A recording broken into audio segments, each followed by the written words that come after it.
자, 산화환원에 대해서 얘기 한번 해보도록 하겠습니다. 자, 이제 산화수라는 얘기를 할 건데 그 전에 우리가 앞에서 산화환원에 대한 얘기는 통합과학 때부터 얘기를 했습니다. 자, X랑 Y랑 반응을 한다라고 했을 때 이 친구가 산소를 이렇게 넘겨준대요. 아니면 얘가 얘한테 전자를 넘겨준대요. 요거를 우리는 산화되었다. 얘를 환원되었다 라고 이제 표현을 한다라는 거죠. 자, 그런데 문제가 좀 있습니다. 산소의 이동 같은 경우에는 원자 자체가 이동을 하는 거기 때문에 굉장히 화학식에서 잘 보인다라는 거죠. 그런데 전자의 이동은 화학 반응식을 적어놨을 때 우리가 전자를 따로 표시하는 경우가 잘 없기 때문에 이 자체에서 전자가 어디서 어디로 이동하는지 이런 것들을 확인하기가 굉장히 어렵다라는 문제가 있는 거예요. 그래서 전자를 이거를 너무너무 쓰고 싶은데 알아보기가 너무 힘들다. 그래서 만든 숫자가 산화수다라고 생각을 하시면 되는 겁니다. 그럼 결국에 산화수라고 하는 건 전자를 얼마나 잃었는지 얻었는지를 표현하는 숫자야 정도로 생각을 하시면 된다는 거죠. 자, 그래서 간단하게 얘기를 하면 이동한 전자수를 우리는 산화수라고 부를 거야 라고 정리해 주시면 되는 겁니다. 자, 이제 정의를 한번 생각을 해보면요. 두 원자가 결합을 했어요. 이때 전기 음성도가 큰 물질의 산화수를 마이너스로 한다. 두 원자간 결합해서 음성도가 작은 물질의 산화수를 플러스로 한다라는 건데 이 전기 음성도라고 하는 거는 전자를 잡아당기는 능력이라고 보시면 될 것 같습니다. 그래서 플루오린 4.0이 최대값이 될 거고요. 숫자가 크면 클수록 음성도가 크니까 전자를 잘 빼서 온다라는 소리가 되는 거예요. 그래서 여기 간단한 친구들이 있는데 이 정도는 교과서에 나와 있는 친구들이니까 외워주시는 게 좋을 것 같고요. 자, 그럼 만약에 수소와 수소가 결합을 했다라고 한번 생각을 해볼게요. 그럼 전자쌍 한 개를 공유를 하고 있겠죠? 그러면 이 전자쌍을 양쪽으로 서로 당기고 있는데 그 능력이 2.2, 2.2 정도다 된다라고 이제 보시면 되는 겁니다. 그럼 얘도 당기고 얘도 당기고 있는데 능력이 똑같죠? 그럼 전자쌍의 이동이 생기지가 않는다라는 거예요. 그래서 얘를 우리는 뭐라고 부르기로 했냐? 산화수가 0이다. 전자를 잃고 얻음이 없다라고 이제 표현을 한다라는 거죠. 자, 그런데 만약에 HCl이 있다라고 하면 이런 식으로 이제 표시해 줄 수가 있을 건데 여기에서는 이 전기 음성도가 수소가 2.2고요. 염소보다는 여기 플로린이 있으니까 플로린을 쓰는 게 낫겠네요. 플로린을 쓰는 걸로 하죠. 염소는 3.0이라고 생각하시면 되는데 뭐 그것까지는 뭐 교과서에서 자세하게 다루고 있지는 않으니까요. 자, 플로린 4.0이라고 한번 생각을 해봅시다. 그럼 플로린이 수소보다 음성도가 크다라는 것은 전자쌍을 잡아당기는 능력이 출중하다라는 소리가 되는 거거든요. 그러면 이 공일쌍 자체가 플루오린 쪽으로 더 많이 치우쳐 있게 됩니다. 그런데 이거를 완전히 잃지는 않았단 말이에요. 그래서 이거를 결합해서는 부분적인 플러스, 부분적인 마이너스, 그래서 극성이라고 표현을 하는 거죠. 그런데 산화환원 관점에서는 조금이라도 가져왔으면 그냥 얻은 것으로 보자. 그러니까 이 공유결합도 이온 결합으로 간주하자 정도의 느낌이라고 보시면 되는 거예요. 그러면 결국에 수소보다 플로린의 음성도가 크기 때문에 수소가 잃어버린 전자가 플로린 쪽으로 넘어간다라는 거죠. 그럼 몇 개가 넘어가는 거야? 두 개 중에 한 개는 수소 거고 한 개는 플로린 거니까 이 전자 두 개가 플로린 쪽으로 넘어와 있다라고 하면 플로린 입장에서는 원래 하나는 내 거고 수소 거 하나를 가져온 게 되잖아요. 그럼 한 개를 얻었다 마이너스 1이라고 쓰자. 자, 수소는 한 개를 잃어버렸다 플러스 1이라고 쓰자. 이런 식으로 표현하는 게 전기 음성도에 의한 산화수가 되겠습니다. 자, 그러면 여기도 한번 볼게요. 자, 아세트산이 있는데요. 자, 탄소의 산화수 음성도가 2.6, 수소가 2.2입니다. 그럼 탄소가 수소보다 음성도가 크죠? 그러면 여기서 전자를 가져올 거고요. 여기도 뺏어올 거고 여기도 뺏어올 겁니다. 그 다음에 탄소와 탄소끼리는 음성도가 똑같기 때문에 쌍의 치우침이 생기지가 않을 거예요. 그러면 이 친구는 총 몇 개를 가져왔냐? 3개를 가져왔다. 마이너스 3. 수소는 플러스 1, 한 개 잃었다. 너도 한 개 잃었다. 너도 한 개 잃었다. 이런 식으로 표현을 할 수가 있다는 거죠. 자, 그리고 산소는 3.4가 되기 때문에 탄소보다 훨씬 더 큽니다. 그러면 전자쌍 하나당 전자가 2개씩 있는 거잖아요. 그럼 이중결합의 경우에는 전자 4개를 끌고 가고 있는 건데 그 중에 2개가 산소 거, 2개가 탄소 게 되기 때문에 결국에는 단일 결합 하나당 하나씩이 넘어간다라고 생각을 하시면 돼요. 그럼 산소는 2개를 얻어온 관점이 되겠죠. 그럼 여기서도 마찬가지로 또 넘어갈 거니까 이 탄소는 총 3개를 뺏겼네요. 그래서 산화수를 플러스 3. 그 다음에 여기도 넘어갈 거니까 산소가 마이너스 2, 수소가 플러스 1. 이런 식의 순서가 만들어지겠다라고 정리해 주시면 되는 겁니다. 자, 그래서 수소, 탄소, 질소, 산소, 플로린 워낙 잘 나오거든요. 그래서 이쪽으로 갈수록 음성도가 커지고 있어요 라고 정리해 주시면 되겠습니다. 자, 그런데 이렇게 일일이 확인하는 것이 너무너무 귀찮거든요. 그러다 보니까 좀 편하게 풀 수 있는 룰들을 좀 만들어 보자 라고 해서 몇 가지가 나오는데, 자, 원소 한 종류의 원소로만 구성된 물질, 나트륨, 구리 같은 금속들도 있을 거고요. 탄소 같은 원자성 공유기란 물질, 그리고 수소, 산소 이런 것처럼 수소로만, 산소로만 구성된 분자들, 이런 친구들을 우리가 원소로 부르는데 결국에는 한 종류의 원소로 만들어진 친구들은 음성도가 다 똑같은 친구들이잖아요.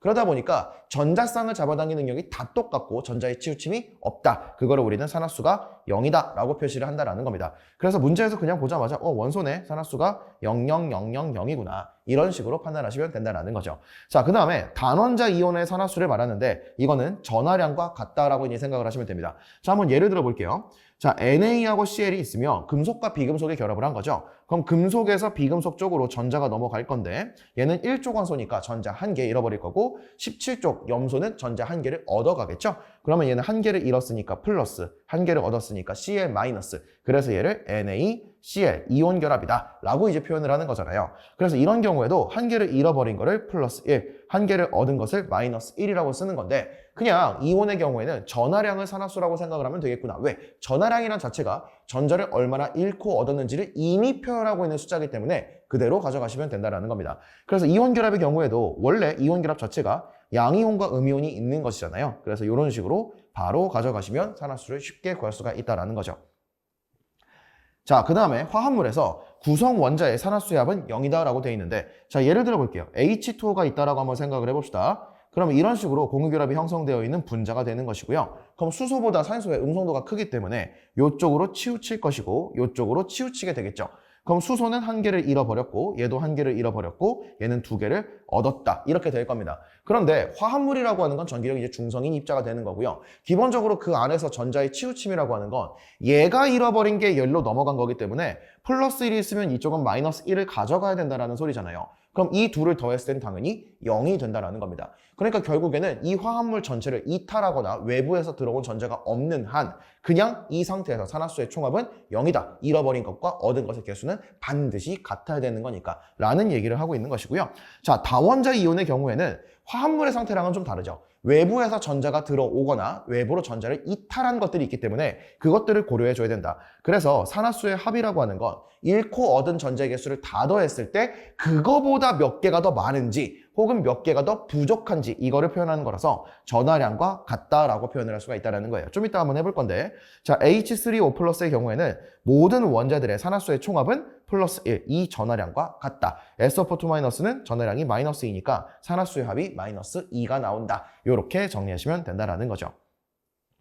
자, 그러면 요거까지를 메인 툴로 결정을 해놓고요. 그리고 산화수 규칙을 보면 되는 건데 이거는 문제를 좀 쉽게 풀기 위한 툴이라서 요 순서를 외워주신 다음에 그대로 때려주시면 됩니다.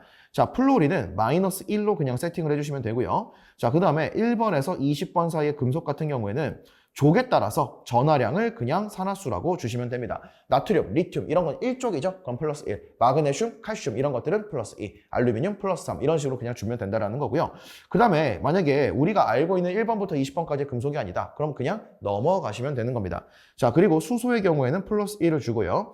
산소의 경우에는 마이너스 2를 주는 순서로 가져가면 되겠다. 그런데 이것들은 그냥 문제를 쉽게 풀기 위한 팁인 것이지 그 위에 정리했던 원소의 산화수가 0이다라던가 단원자 이온에서의 산화수가 전하량과 같다던가 이런 것들이 우선된다라는 것을 반드시 기억을 하고 계셔야 되는 겁니다. 그래서 요거를 암기한 상태에서 이제 산화수를 찾아주면 된다라는 거예요.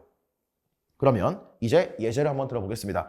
자, 여기 수소가 있죠? 원소입니다. 산화수 0이고요. 나트륨 원소 0이고요. 오존 산소로만 구성되어 있죠? 0입니다. 이렇게 잡아주고요. 자, 그 다음에 이제 규칙을 한번 따져볼 건데 CO2 일단 제일 먼저 화합물이죠. 산화수의 총합이 0이 되어야 합니다. 그러면 얘네들의 합이 0인 건데 플로린 없어요. 수소 없죠. 다시 한번 적어볼까요? 플로린 마이너스 1, 그 다음에 금속 1번부터 20번까지 전하량, 그 다음에 수소 플러스 1, 산소 마이너스 2. 이 룰을 따라간다는 겁니다. 그러면 플로린 없고 금속 없고 수소 없고 산소가 있네요. 순서를 잘 기억하셔야 돼요.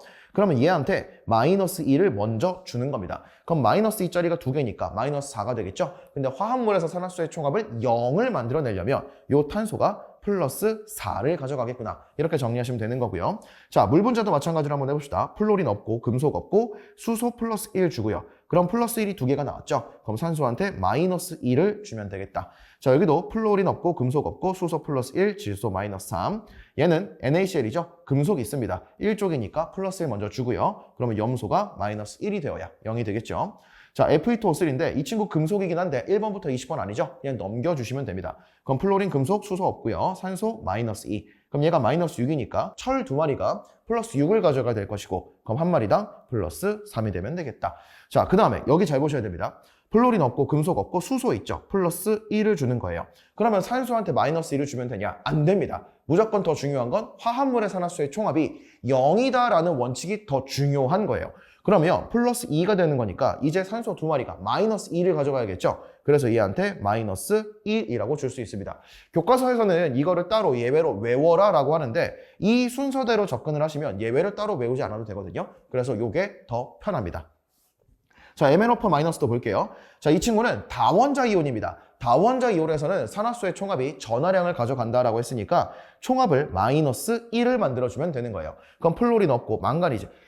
20번까지 금속 아니니까 넘어가 버리고요. 수소 없고 산소 마이너스 2를 주고 나면 마이너스 8인데 그럼 전체 마이너스 1을 만들어내려면 망가니즈가 플러스 7이 되면 되겠구나. 이렇게 정리하면 되겠죠. 자, 그 다음에 얘한테도 마이너스 2를 주면 마이너스 14가 되고요. 전체 마이너스 2를 만들어내려면 플러스 12가 돼야 되는 거니까 크로미움한테 플러스 6을 주면 되겠습니다. 요 두 물질은 워낙 잘 나오는 친구들이거든요. 그러니까 문제가 어려워지면 꼭 나오는 친구들이니까 같이 기억해 두시면 좋을 것 같습니다. 자, 얘도 한번 해볼게요. 자, 그럼 황산입니다. 플로린 없고요. 금속 없고 수소 플러스 1, 산소 마이너스 2 주고 나면 플러스 2 마이너스 8이니까 6이 되겠네요. 그럼 황이 플러스 6이 되겠다. 이렇게 정리해 주시면 간단하게 끝났죠. 자, 산화수라고 하는 게 왜 이렇게 나올 수밖에 없냐. 이게 주기성이라고 하는 게 있는데 최대 산화수라는 관점이 있고요. 최소 산화수라는 관점이 있습니다. 자, 그러면 산화수라고 하는 것은 결국에 전자를 잃고 얻는 관점이잖아요. 그럼 전자를 잃어버린다라고 하는 건 결국에 왜 잃어버릴까? 반응을 하면서 결합을 하면서 왜 전자를 잃어버릴까? 혹은 얻을까? 안 정해지려고 한다라는 거죠. 그러면 옥텟이라는 룰 안에서 이 친구가 만약에 황이라는 친구가 있다라고 합시다. 그러면 얘는 3주기 16족 원소가 될 거니까 원자과 전자가 6개가 되겠죠. 그러면 얘 입장에서는 전자를 6개를 잃어버려도 옥텟 만족이 된다는 거예요. 그런데 2개를 얻어봐도 옥텟 만족이 되겠죠. 이거를 최대와 최소의 관점이라고 생각을 하시면 되겠습니다. 자, 그래서 최대 산화수는 원자과 전자수를 넘어갈 수가 없다라는 거. 원자과 전자수를 넘어갈 수가 없다라는 거고요. 자, 최소의 경우에는 최대에서 마이너스 8을 해준 게 그 원자가 가져갈 수 있는 최소 산화수다. 그래서 황을 보시면 6개를 버리거나 2개를 얻거나 그래서 이 사이의 범위값을 갖게 된다. 그럼 염소의 경우에는 7개를 잃어버리거나 1개를 얻거나 이런 사이의 범위값을 갖게 된다. 이런 거를 우리가 산화수의 주기성이라고 부르게 됩니다. 자, 그런데 금속의 경우에는 전자를 잃어버리게끔 할 거니까 플러스의 산화수를 가져가게 되고요. 수소는 그 껍질이 하나밖에 없잖아요. 그러다 보니까 1개를 잃거나 얻을 수만 있다. 그런 식으로 이제 만들어진 예외들이 우리가 방금 전에 정리했던 규칙에 들어가 있다고 보시면 되겠습니다. 그래서 우리가 플로린부터 잡는 이유가 그거죠.